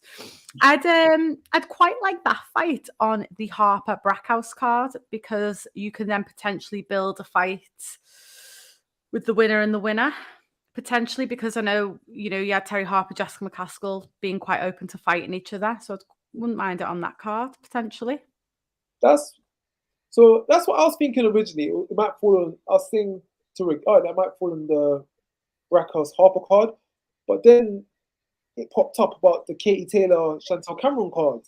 That's also another big female fight card. So could you ever imagine if they put those 3 fights on the same card? I feel like that would be too much it's a good idea, but wouldn't that be a bit too much of a revenue loss? Or maybe they keep Terry Harper in Doncaster or in Sheffield because she's going to sell there, and they put Ivana and Jessica on the undercard of Chantelle Cameron and Katie Taylor. Because remember, Jessica McCaskill has fought both of them. So as for market-wise, people will be familiar with who Jess is because Cameron fans and Katie Taylor fans are aware. Do you know, now that I've thought of it, that might actually be the co-main. That one actually might make more sense. Was Jessica's not? I don't think it'd be co-main. For Katie Taylor Cameron. You're saying Jessica and Ivana would be co-main? Yeah. Not big enough, I don't think. I don't think it's a big fight there. No, because I think you need a big co-main for that. That's not big enough. I think it depends how you spin it from. Like, From my point of view. I think it depends. If you kind of picture it as Katie Taylor's homecoming, first female fight card in Ireland, first female main event in Ireland. We've got a unified world title fight on the undercard, which has been a former opponent of both of the fighters in the main event. Because are they not going to go Irish heavy for that? You know, it's Katie Taylor's homecoming. It's such a good opportunity to get a lot of Irish fighters on that card, and I've heard a couple of them. You know, people potentially rumored. I don't know if it's actually going to. I don't even think it's going to be like a female heavy card. That one actually. Yeah, I don't see that as co-main. Could be wrong. We'll have a bet on it. Maybe I'm being optimistic about it, but I think it's going to fall somewhere. It's going to fall somewhere on the Matchroom roster as a co-main or something. Or maybe not. I think it'll be on a Matchroom card because it's going to have to be, but I don't know. I see it as co-main. I really don't. I'd rather see it on the Harper card. I don't know where, but as that way of selling a potential, because I'd love to see a Terry Harper Jessica McCaskill fight. Would they put it on a Sandy Ryan, same as Sandy Ryan, because of Cardiff rivalry there with the belts, because the vacated belt? That makes sense. That makes more sense than mine and Rak put together. Do you know, the only reason why I queried the Cardiff card is because the Cardiff card is already stacked. Yeah, it is. Cardiff card is actually already stacked. So I was thinking, can they add anything more to that of that kind of level? It's already got quite a few big fights on there, but I would turn it down if they did. Yeah, I suppose. It'll be interesting. It will be interesting to see, and kind of again the winner of that fight, where they go, because there's some big fights. You've even got Tasha Jonas as well, who could move to welterweight as well and challenge there. You've got Terry Harper. Chantelle Cameron said she'd move up. So there's loads of opportunities there. So it's big, potentially big money for the fight after, for the winner of that fight between Jessica and Ivana. If Suzy, if Jessica McCaskill fights on the Cardiff cards, if her and Rick go on to Cardiff that weekend, I'll probably go to watch the fight in Cardiff that weekend. So I might be passing by. That potentially I'll be in Cardiff that weekend. I'm super excited because obviously coming to Cardiff, I definitely want to be there. So I've been hoping for as many female fights on that card as possible. So I was so happy when Sandy was announced for that, and I'm hoping for more and more. Yeah, because at the time there was no one announced on it, was there, for you, Suzy? No, I was like pleading. Because I was happier for you than for Sandy. I was like, yes, Suzy's going. That's all she's ever wanted. I was straight messaging Sandy and people going, I'll see you there. Actually, you got a show. You got Liverpool show in your hometown. Suzy, you got Cardiff show in your hometown. Oh, perfect. Yeah. And don't you start complaining, Rak, because there's tons of shows in London. I'm fed up with driving back and forth to London all the time, paying £40 for parking. She doesn't even give me the money for it. She makes me just pay. Out there, we need spots. While we're talking about Sandy Ryan, then obviously she is fighting Marie Pierre Houle. Is that how you say her name? Houle? I reckon. Sounds right to me. You know, I'm not very good at pronouncing, so apologies. Obviously, Sandy Ryan, 5-1, got that one loss to Erica Farias, and then Marie has a record of 8 wins, no losses, and 1 draw. And like we said, this is for the WBO welterweight world title that has been vacated by Jessica McCaskill. Obviously, Suzy, we spoke about this last week because obviously there've been rumours flying around on social media that she'd be in for a world title shot. But would we have wanted to see Sandy in maybe one other fight before jumping up to world title? Yeah, potentially. However, it's about the opponents as well, because we weren't sure what was happening with the belts, who was vacating, who wasn't, you know, where these belts are coming from. If we thought Sandy was going to face Chantelle Cameron, no, don't think it was going to be ready for that. However, I think Marie, she is a good opponent for Sandy, and the fact that the belt's been vacated and put on the line, then why not? So, yeah, no, I think it's a good fight. It's a good fight, but once you're there, aren't you? Once you're at that world level, that is no true. coming back. But, you know, Sandy Ryan's unbelievable, isn't she? She, you know, again, she had a fantastic amateur career. She's right from the beginning, really. Obviously, I mean, facing Erica Farias, even though she lost the first one, huge step up so early in her career. So, yeah, it's not like a massive jump from who she's been fighting as of recent times. You know, it makes sense, doesn't it, I suppose? She comes through this fight. What happens? I'm kind of expecting a good few, you know, voluntary defenses and kind of that. I don't see her looking to unify necessarily straight away. What do you think, Rak? I don't know. I think potentially she could unify first off. I think she could unify probably sooner rather than later. She'll probably look at Justin McCaskill and think, okay, she's got the other three. I'm a world champion. She's got the other 3 belts. She came off a loss to Chantelle Cameron, where she did look vulnerable at points. She's within the camp. She's within the stable. Rolling under the zone. She's 39 years old. That's a fight that I might fancy, and especially we're at the point where all the female fighters are wanting to become undisputed. There's not really many other names out there. It's her biggest money fight at this point. She wins that fight, she could then be calling out the Chantelle Camerons, the Alycia Baumgardners, Kate Taylor, if she's still about. It's the access to the money fights in the big time. If she feels she's not ready yet, then yeah, maybe she will take a couple tune-up fights. But I think there'll be on her shoulders to step up and take a fight with McCaskill, who some might say she's not at her best anymore, potentially. Yeah, I suppose she can see how Jessica performs against Ivana as well before, and like the winner of that, I suppose, because I think that's quite a close fight. There's other options as well for Jessica McCaskill. You've got someone like Mary McGee. I would love to see that fight. I've said that quite a few times now. That's a fight I'd really like to see. I'd like Mary McGee to have another go at it as well. You know, she you know, obviously Chantelle Cameron won comfortably against her, but she made it a very good fight and a very entertaining fight. I'd love to see her on a big DAZN show again. And then I suppose if she gets through Mary McGee, then, you know, there's another box ticked, I suppose, and experience. And Mary's tough, you know, you potentially going the distance there with her as well. And yeah, then maybe looking at the winner of Jessica Ivana, then, like you say, it opens doors then, doesn't it? And, you know, I think inevitably we will eventually see Sandy Ryan, Chantelle Cameron. And I think that will be the beef there. The press conference will be unreal. Yeah. They hate each other. Yeah, I didn't realise until it all started sort of kicking off on social media. To be fair, I don't even know if it's they dislike each other. I know Sandy's, you know, coach likes to put his 2 pence in sometimes, and I think he's the one actually that's probably caused the drama, but that's part of his job, I suppose. I heard it was historic beef a while back. But wrong. Potentially. I fought in January, just gone, so she had a takeover fight to check the rust. So yeah, it'll be good to get her back in the mix, because that's the former world champion. She's got that credit to her name. Yeah. It will be good. And then last couple of fights that are happening.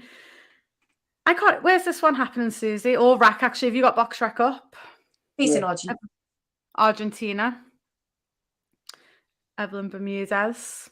So it's for the light flyweight titles that Evelin did have before she was beaten by Val. So it was the WBO and the IBF, I believe, world titles. And yeah, so basically she's getting another shot at it after she lost to Val. Castavel, she won them and she vacated them straight after. Because Yocasta's gone, she's the minimum weight. Yeah. So she's going to fight the winner of Sinisa and Tina. Which will be good. I'm excited for that. And then I've kept my eye on Evelin Bermudez and Daniela Bermudez, of course, they're sisters. I've kept my eye on them, and they've actually been doing very well in the ranking, very well, winning world titles, getting themselves about. These are the kind of fighters that they deserve a break to come over to the United Kingdom, to the USA to fight there, get put on shows in those countries. Because I feel like just going under the radar. They've been doing some great work out in Argentina, but only so many eyes are on them. Only so many people are watching. It's such a small women's boxing in Argentina on the world scale. It's such a small audience watching it. And I feel these girls, they deserve the opportunity and chance. Evelin Bermudez, she's been the IBF champion since 2018. She's had about 1, 2, 3, 4, 5, 6, 7, 8, 9, 10, about 8, 9 defenses of her title. Like, how much more does a fighter need to do to get recognized? She's only lost one to Yokosta Bell, who you could say she could be on the pounds per pound list on somebody's good day. So yeah, good fighter. It's a shame, isn't it? And entertaining as well. And I think that's what we miss out on then, such entertaining fights. And yeah, it is such a shame. Like you say, I don't know what more like someone like she has to do. Like you say, like she's a world champion. She's got, you know, how many title defenses. She's entertaining in the ring. It's not even like you wouldn't want to watch her, but it's just, yeah. It's a shame, isn't it? Missing out. But it's that one fight could then be the difference. That one fight in the UK or that one fight in America, she'd be on the stage all the time. But it's like we're here to it, and how do we watch it? You know, we want to watch it, and we can't watch it because we don't have a clue how, you know, how to get hold of that until however long after, when it's probably someone in the back of the Crown film yet. Yeah, I always find that funny. We're vivid hardcore boxing fans. We follow this up. We keep track of it every day. And not even us can find links how to watch these fights. So how is the wider public and people who don't have much interest in the smaller weights of women fighters, how are they going to ever know about these kind of fights? Yeah. It's so true. And that's why we can refer back to like what FightZone are doing with BBC, how good it is. And just anyone who makes it accessible then to obviously watch in your own country, watch online. You know, I know, it was Sky Sports and Boxer, wasn't it? That sometimes, like, you know, certain countries you're not able to watch it, and it just creates such an issue then, doesn't it? I know people complain about DAZN and the app is a bit of a pain because if you buy it in one country, you can't watch. So if you like you're on holiday, you can't watch it, which is annoying. But typically in virtually everywhere, it's accessible if that's where you live. That is so much better. And I know people don't like the app, but for boxing fans, it's very beneficial because like that fight there, I've Googled for the last 20 minutes before coming on how I can watch it. And like you say, the only clip I'm going to get of it is, you know, her friend with her phone videoing it. And then you've got people's heads going past and then the arms are shaking. You're not even watching it, are you?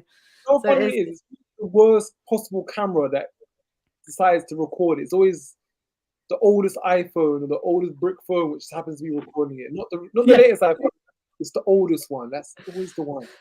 It is. It's always the shittest quality, isn't it? It's like we're just getting wound up. Like you could have watched it, but I didn't get the latest iPhone, so this is all you're going to get. But you've still kind of watched it. And here's another fight. Are we able to watch this one? Probably not. Like, well, we don't even know much about this fight, because we were like saying how it's not even on BoxRec. It's a fight post that's been shared on social media. But you know, it's Mariano Juarez, legend of the sport. So we want to watch it. Yeah, we want to watch it. It's a shame. Yeah. But in Mexico, hopefully they get behind her because they're over there, and hopefully then we'll get after. Yeah, 100%. But obviously it's a stacked weekend.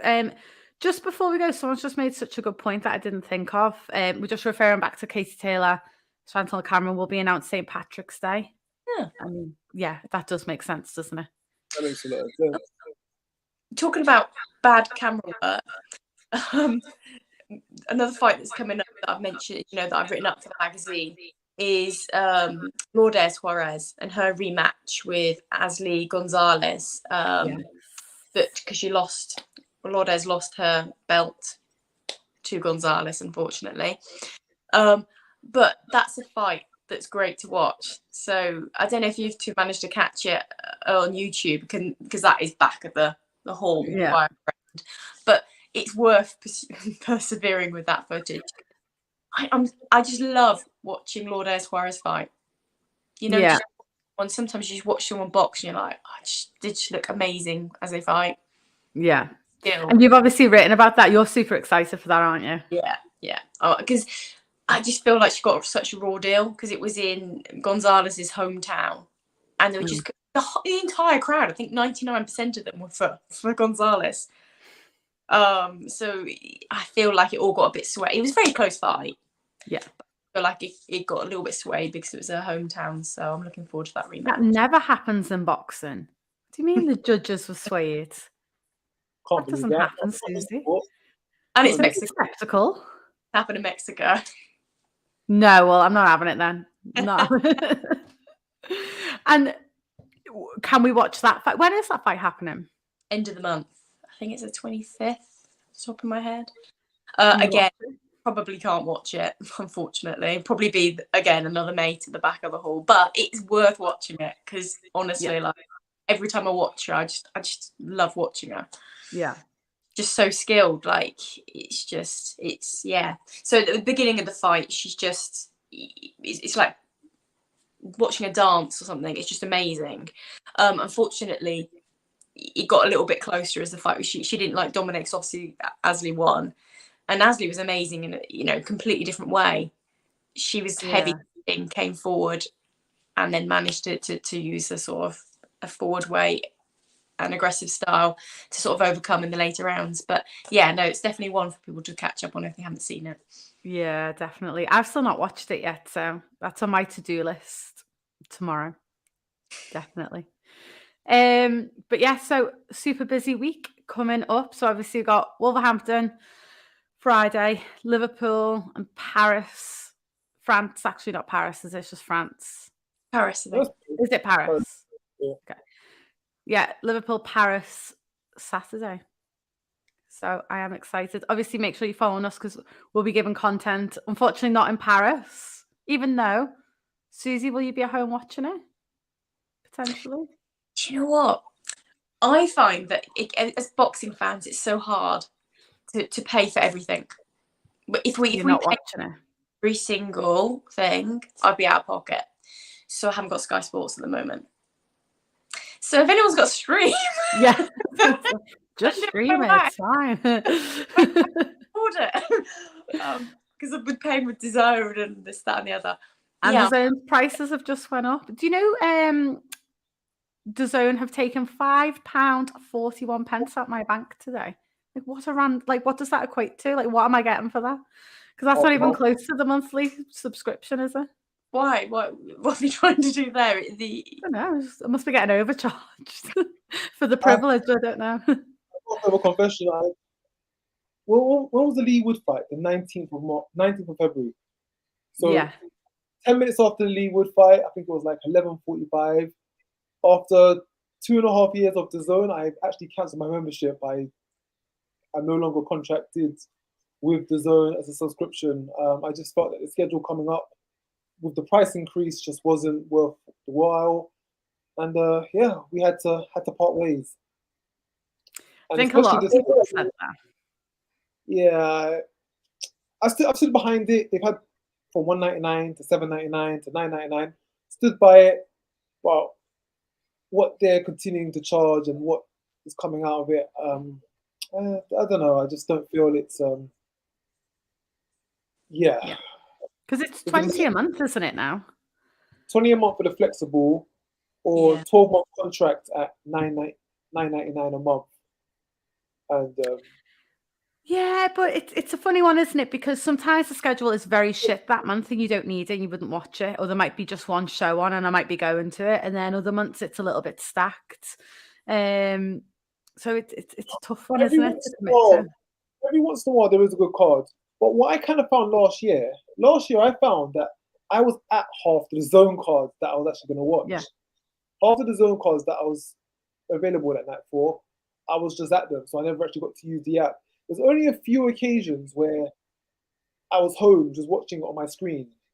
And that was a bit shocked, but that was a bit, I always noticed those moments. I was like, oh, I'm actually watching the DAZN app. Normally I'm at these events. Because every week, even if there's a DAZN event, maybe not in them, I'll be in London at another event. So I'm never sitting down watching it out. So yeah, there's not many occasions. So Jack says the same thing. He's at shows so much you can't justify it. That's the problem, isn't it? Like proper boxing fans probably aren't even going to pay for it now because we're at the shows. And then your casual fan, £20 a month. And sometimes you're getting like a card where you've not really heard of anyone or Misfits boxing on every weekend. What gets me with Sky, right, is you have to pay for a huge package, you know, for like all of like, sports. When if you're only into boxing, I resent having to pay for like football, for instance. I don't watch the football. I don't want the football. You know, that's on you. extra bits. You should ring them up and be like, I don't like football, but if I give you like an extra £5, just put the boxing on and then take sport off when boxing's not on. But okay, so that's fine. So we'll catch up on Lauren Price then on the show on Monday. We're not going to watch her live, but we'll catch up on her. It's okay. You know, and what I find with the Twitter world is I quite often follow some of the fights on Twitter if I can't access it, and that's just as fun sometimes.